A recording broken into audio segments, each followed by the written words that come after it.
Hello everyone, আমি জয়ন্ত। আমার নতুন একটি ব্লগে তোমাদের অনেক অনেক ওয়েলকাম। আশা করি তোমরা সবাই খুব খুব ভালো আছো, আর আমিও খুব ভালো আছি। তো আজ হচ্ছে গিয়ে সোমবার, আর এখন বাজে এই সকাল 9টা। তো চলো এখন থেকে আমি আমার ব্লগটা স্টার্ট করছি। তো আজকে সারাদিন কি করছি পুরো ব্লগটাই তোমাদের সাথে শেয়ার করব। তো চলো পুরো ব্লগটা দেখতে থাকো, আশা করি তোমাদের খুব ভালো লাগবে।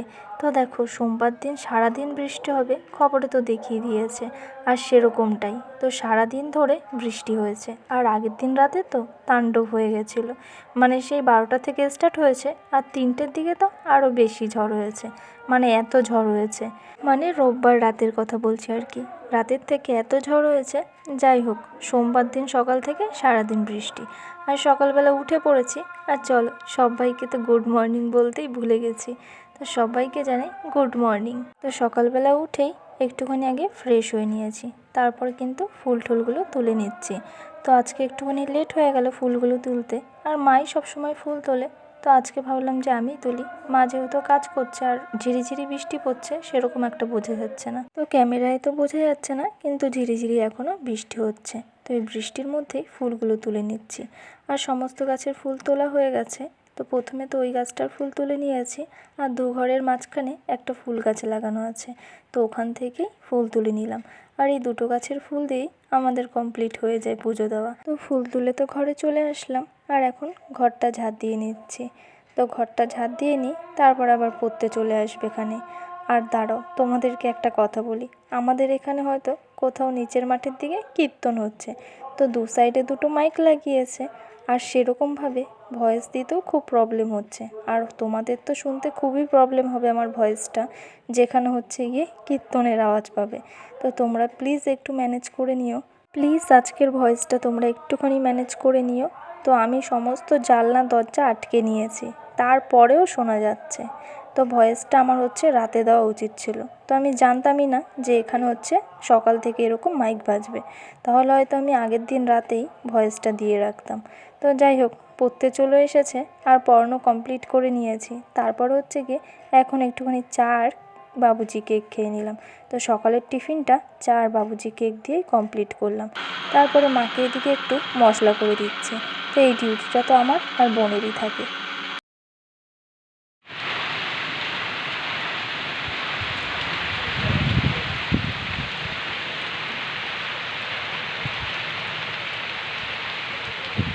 আর এদিকে দেখো, সকাল থেকে প্রচণ্ড হাওয়া দিচ্ছে, আর কন্টিনিউ বৃষ্টি হচ্ছে। তো সারাদিন আজকে এরকমই হবে। আর এই বৃষ্টির মধ্যে ভিজে ভিজে এখন ঠাকুর বাসনটা মেজে নেব। তো কী আর করা যাবে, ঠাকুর বাসন মেজে একেবারে স্নান করে ঘরে চলে এসেছি। আর দেখো, বোন আজকে কী সুন্দর করে দুটো মালা গেঁথে দিয়েছে। তো এটা হচ্ছে গিয়ে আকন্দ ফুলের মালা, যেহেতু আজকে সোমবার, তার কারণে বোনকে বলেছি দুটো মালা গেঁথে দিতে। একটা সাদা কালারের আকন্দ ফুলের মালা গেঁথে দিয়েছে, আর একটা নীল কালারের।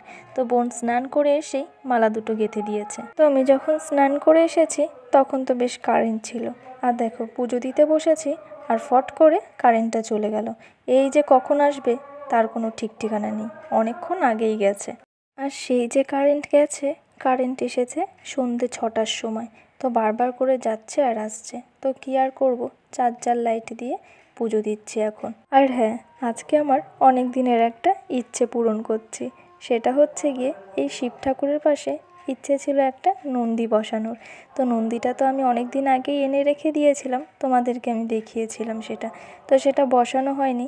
তো আজকে নন্দীটাকে বসিয়ে নেব সিংহাসনে। তো শিব ঠাকুরের পাশে একটা নন্দী বসাবো, এটাই আমার অনেক দিনের একটা ইচ্ছে ছিল, আর সেটা আজকে পূরণ হলো।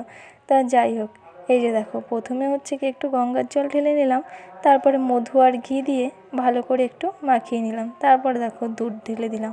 তো দুধের মধ্যে দুব্বা তেল দিয়ে নন্দীকে স্নান করিয়ে নিচ্ছি। তো সেমভাবেই শিব ঠাকুরকে এরকমভাবে স্নান করিয়েছি। তো তোমরা যারা আমার পুজোর ভিডিও দেখেছো, তো আমি প্রত্যেক সোমবার এরকমভাবেই পুজো দিই। কোনো সোমবার যদি আমার মিস যায়, সেটা বোন দিয়ে দেয় পুজোটা, তো সেমভাবেই দেয়। তো যাই হোক, কারেন্ট তো চলে গেছে, এখনও আসেনি। আর দেখো, আমি একটুখানি প্রদীপটা ধরিয়ে নিলাম, তাহলে কী হবে, আলোটা একটু বেশি হবে। এদিকে চার্জার লাইট জ্বলছে, আর এদিকে হচ্ছে প্রদীপটা ধরিয়ে নিয়েছি। তো তারপরে চন্দন বেটে নিয়েছি, আর সমস্ত বেলপাতার মধ্যে একটু করে চন্দন মাখিয়ে নিলাম। আর তারপর সমস্ত ঠাকুরের কপালেও চন্দন দিয়ে নিয়েছি। তো শিব ঠাকুর আর নন্দীকেও দিয়ে দিলাম।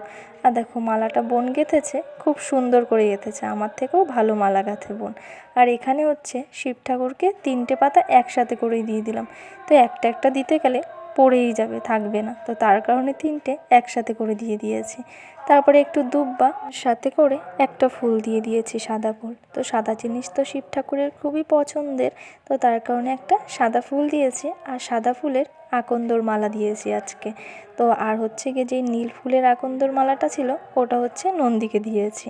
তো যাই হোক, এখানে কিন্তু পুজো দেওয়া কমপ্লিট হয়ে গেছে। আর আমি একটা জিনিস খুব বুঝতে পারছি যে আজকে আমার ভয়েসটা শুনতে তোমাদের খুব প্রবলেম হবে, আমি জানি। তো জানলা দরজা আটকেই ভয়েস দিচ্ছি, তারপরে আমি নিজেই ভালো করে ভয়েস দিতে পারছি না এই আওয়াজের জন্য। তো তোমাদেরও একটু শুনতে প্রবলেম হবে, ম্যানেজ করে নিও। তো যাই হোক, কারেন্ট চলে এসেছে কিছুক্ষণের জন্য, আবারও চলে যাবে। তো ততক্ষণে একটু তোমাদেরকে দেখিয়ে দিই। তো আমাদের সিংহাসনের নন্দী আর শিব ঠাকুরকে কত সুন্দর লাগছে পুজো দেওয়ার পরে। আর দেখো কারেন্ট এখনই চলে গেল, এই যে ধূপ করে কারেন্ট চলে গেল। আর 6টার সময় আসবে। আর সারাদিনে কারেন্ট ছিল না, তো মোমবাতি দিয়েই তোমাদেরকে দেখালাম। তো যাই হোক, আমার পুজোর ভিডিওটা তোমাদের কেমন লাগলো আর আজকের ব্লগটা কেমন লাগলো অবশ্যই জানিও। চলো আজকের ব্লগটা এখানেই শেষ করছি। তো ব্লগটি যদি ভালো লেগে থাকে লাইক, কমেন্ট, শেয়ার আর সাবস্ক্রাইব করে দিও। নতুন একটি ব্লগে আবার দেখা হচ্ছে। টাটা।